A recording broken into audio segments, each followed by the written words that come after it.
Hello folks, it's Phil here at digitaldjtips.com, or rather at my home. This is a view you don't normally get to see of where I work, but I've come home to show you these speakers, the Cerwin Vega XD4s, and actually they're paired, hidden under the desk here, with the XD8s subwoofer, which is a optional extra along with these speakers. Here's the box that the speakers come in. Now these speakers are being reviewed today because I think this type of speaker is really useful for the majority of our readers. And this is hobbyist digital DJs using controllers who have a small space in which to practice at home and who also need speakers for other things. You know, we're all laptop DJs.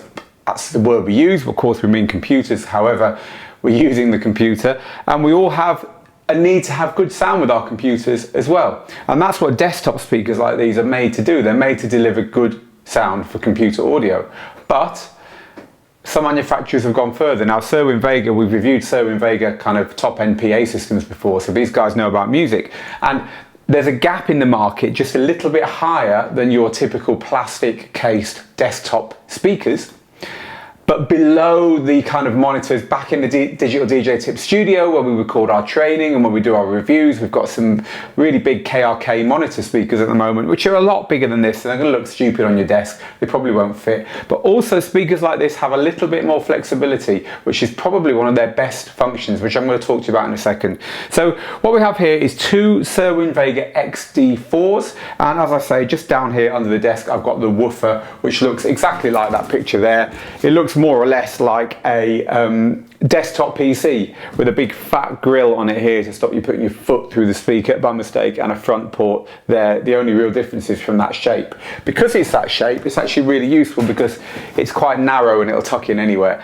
So you get your subwoofer and you get these. The subwoofer is optional, and these two speakers are following a very usual desktop speaker design, which is to say that the master speaker here is where your connections are, and that just connects via a single cable to the other speaker, and the other speaker is a slave. There's nothing else on there. This one plugs into the mains electricity, and in the case of adding the subwoofer as well, the subwoofer plugs into the mains electricity.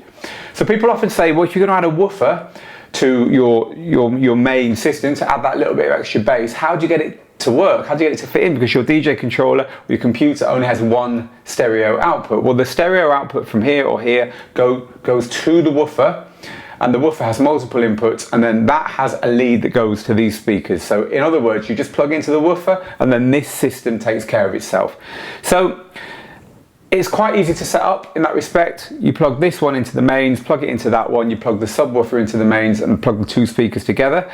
Input wise, there are a balanced and an unbalanced input on the back of here. So you've got RCA unbalanced and you've also got TRS balanced. So the RCA unbalanced comes with a cable which has got an 1/8" jack on the other end, which can plug straight into your computer, which is what I've done here.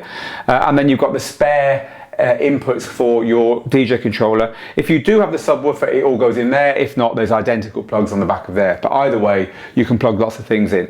This speaker here has got a headphones and a auxiliary input on the front, so there's another input there, so you can just quickly plug something into the auxiliary input. And this little remote control here, which is a great feature, it's probably my favorite bit about the whole thing actually, has got an auxiliary input as well, so that you can plug in. This goes to the subwoofer.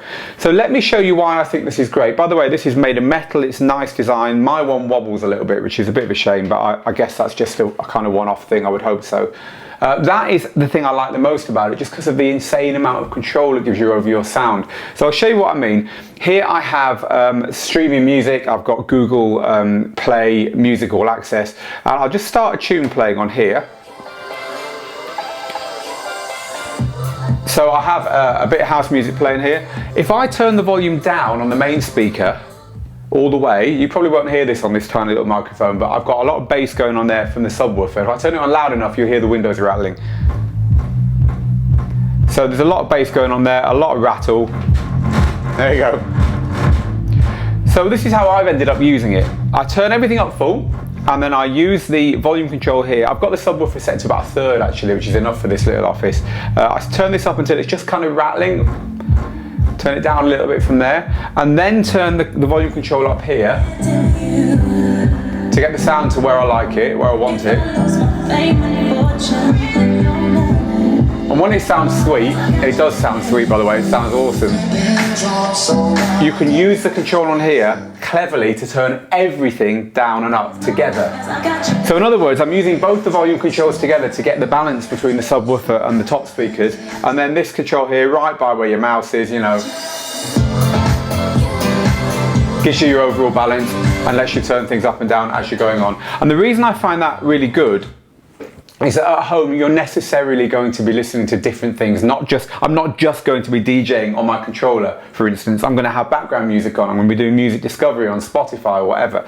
I'm going to be watching YouTube videos. I'm going to be conducting conversations with people on Skype. And for all these reasons, having both what is effectively bass and treble at your disposal and an overall volume control right there is really good. There's a switch on here for muting the sub as well, which again, if you're in the middle of a low quality Skype conversation, maybe you don't want someone's voice booming out of your sub, you can just quickly mute that. I would have liked to have seen an overall mute on there, just a quick mute button.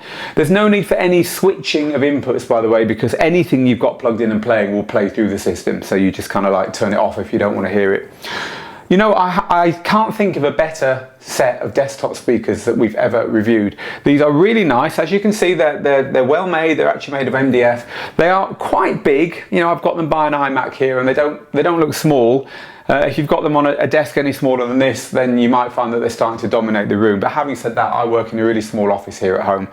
But if your choice is to have desktop speakers because you haven't got the room for big monitors, or you just can't justify the outlay, and you want to use them for everything, DJing and, you know, all your usual computer stuff, and maybe if you live in a bedsit or you know, a one bedroom place, you're also using them to watch TV on your computer and so on. So you want that flexibility of plugging lots of different things in.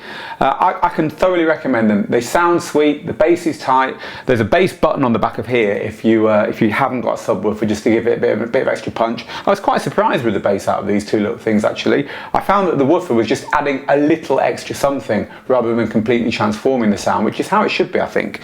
And overall, they're not the cheapest speakers in the world, but then again, they're a big step up from most plastic cased desktop speakers. They are a step down from dedicated monitor speakers, which are going to take up a lot more room, weigh a lot more and cost you a lot more, but also sound better. But definitely for DJing, they're fine. They're loud enough for everything up to a medium-sized room. You wouldn't use them at a party or anything like that. But I really like them. The Cerwin Vega XD4 and XD8s portable desktop speakers and subwoofer. If you want to read the full review, by the way, it is being written as we speak over on Digital DJ Tips. See, I work from home as well. What a dude. So go and read it over there. Yeah, there they are. Hope you enjoyed them.